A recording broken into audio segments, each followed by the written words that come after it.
Yo, what's up mga kaibigan? Nalina tayo magkwentuhan. Kung naaalala nyo nga, nag-iisang talo ng Golden State Warriors sa kanilang last 5 games ay nanggaling sa Dallas Mavericks. At matapos nga nito ay kumalat ang video kung saan ginagawa ni PJ Washington ang night-night celebration ni Stephen Curry.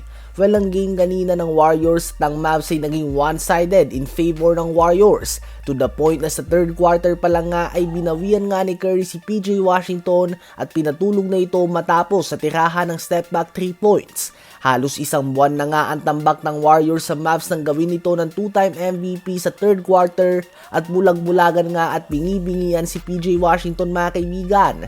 Sa uli ay nakuha ng Golden State Warriors ang easy and dominant win kontra sa Mavs sa jersey retirement day ng former Finals MVP Andre Iguodala sa score na 126-102. Si Curry ay gumawa ng 30 points, 4 rebounds and 7 assists sa loob lamang ng 28 minutes of playing time.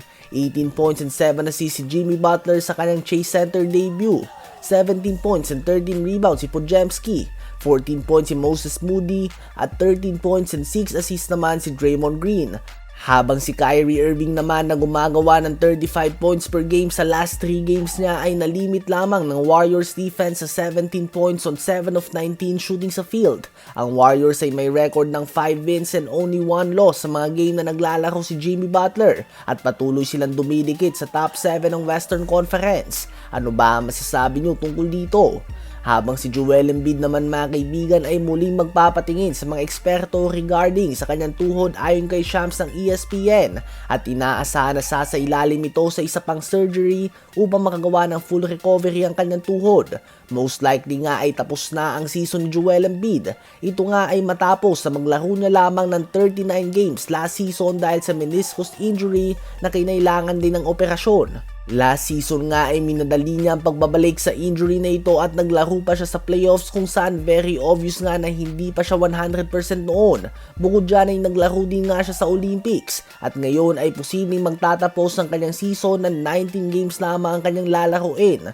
Ayon nga sa mga fans ay dapat na umanong magpahinga si Joel Embiid at mag-retire na lamang ito dahil talagang mahina nga daw ang kanyang tuhod. Maswerte na nga daw ito na nanalo siya ng MVP despite the injury sa buong career niya.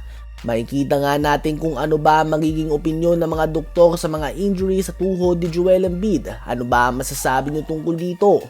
Habang Indiana Pacers naman ay nakuha ang 18-point win kontra sa Los Angeles Clippers sa score na 129-111. 29 points, 12 assists si Tyrese Haliburton, 19 points, 6 rebounds si Nesmith, 17 points, 6 rebounds si Miles Turner at 12 points and 12 rebounds si Pascal Siakam. Sa Clippers naman ay nasayang ang 31 points, 7 rebounds and 11 assists ng former MVP James Harden.